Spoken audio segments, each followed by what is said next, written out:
Olá, eu sou a Sueide, eu faço parte do grupo de pesquisa de graduandos do curso de História da Universidade Metropolitana de Santos. A nossa pesquisa, ela traz a proposta de descortinar, de resgatar trabalhos que mulheres realizaram no decorrer da história. Tendo em vista que as mulheres, elas sofreram muitas retaliações historicamente falando. Para nós termos uma ideia, as mulheres até a década de 60, aqui no Brasil, elas não tinham autorização para abrir conta bancária, para trabalhar. Caso fosse, necessitava autorização, se fosse solteira, do pai, ou se fosse casada, por contração do casamento, autorização do marido. Então, nós verificamos que, historicamente falando, as mulheres, elas precisaram lutar para se colocar, para serem ouvidas e para ter um lugar de representatividade. Olhando para esse processo histórico das mulheres, verificamos a necessidade de descortinar trabalhos que mulheres realizaram. Dentre essas mulheres, nós elencamos Anália Franco. As mulheres eram relegadas somente a trabalhos domésticos. Dificilmente as mulheres desenvolviam a aquisição da leitura e da escrita. Portanto, elas também não tinham direito a voto. Vamos falar um pouquinho de quem foi Anália Franco. Anália Emília Franco, ela nasceu no interior do estado do Rio de Janeiro, na cidade de Resende, e aos 5 anos de idade, a sua família ela migrou para o interior de São Paulo, onde ela pôde desenvolver o seu processo de ensino-aprendizagem com o incentivo do pai e da mãe. Situação essa totalmente diferente do contexto social da época.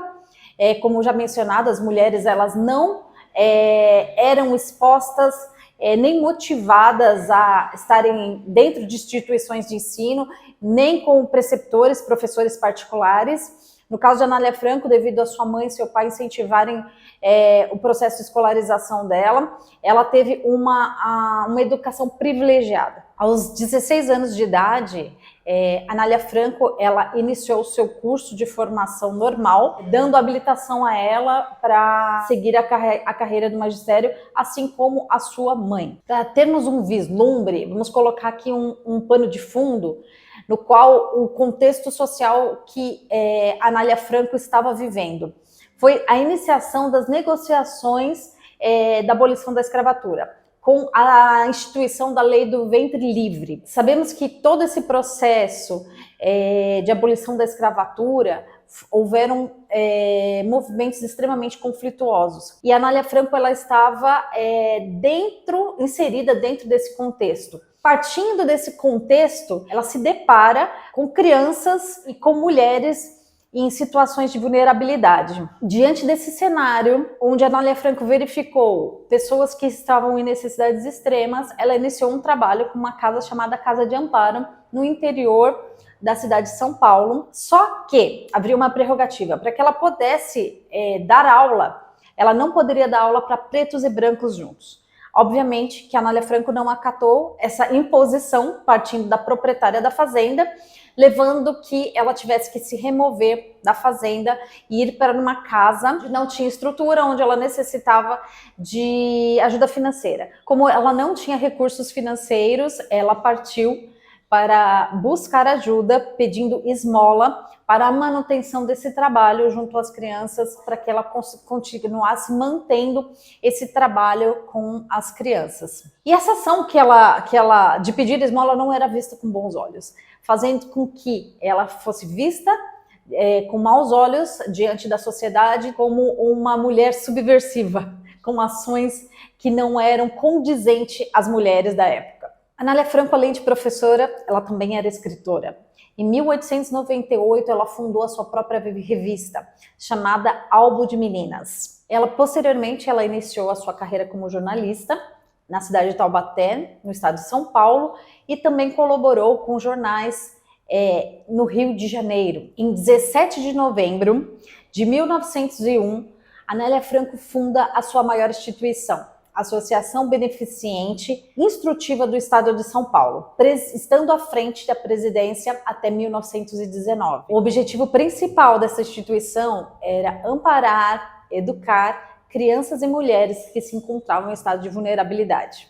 O objetivo dessa instituição era amparar e cuidar de crianças e mulheres que se encontravam em situação de vulnerabilidade, tendo em vista a lei do ventre livre. Teve como consequência a expulsão de muitas mulheres escravizadas que se encontravam nas fazendas, fazendo com que a consequência disso, que muitas mulheres estivessem em situação de vulnerabilidade e muitas crianças desamparadas também. Posterior à fundação dessa associação, outras 37 escolas foram fundadas em São Paulo, no interior e também na cidade litorânea de Santos. Dentre as suas escritas, além de jornais, livros, artigos, Anália Franco também publicou livros didáticos para auxiliar no processo de ensino-aprendizagem. Posteriormente, Anália Franco passou a receber verba pública e também ajuda financeira de parceiros que acreditavam no seu trabalho. Com o advento da Primeira Guerra, Anália Franco recebeu o impacto direto nas finanças para a manutenção das suas instituições, tendo que buscar novamente ajuda financeira.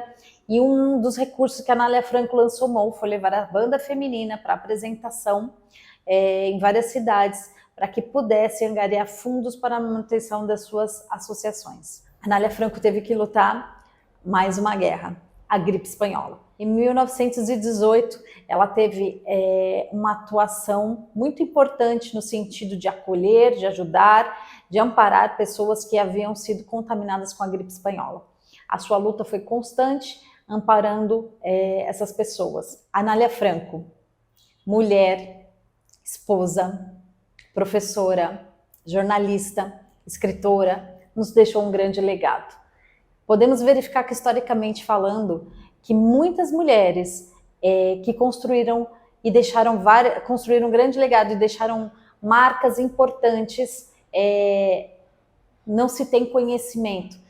Por meio desse trabalho, nós gostaríamos de resgatar e incentivar que hajam mais pesquisas voltadas para a análise e resgate de feitos femininos, assim como nós trouxemos em nossa pesquisa essa figura tão importante, Anália Emília Franco. Julgamos essa pesquisa de extrema importância para que haja o resgate de feitos realizados por mulheres e que haja visibilidade dessas ações femininas, de modo que essas contribuições que as mulheres realizaram estejam registradas e possam dar continuidade, que sejam como exemplo e inspiração, não somente para as mulheres, mas para a humanidade.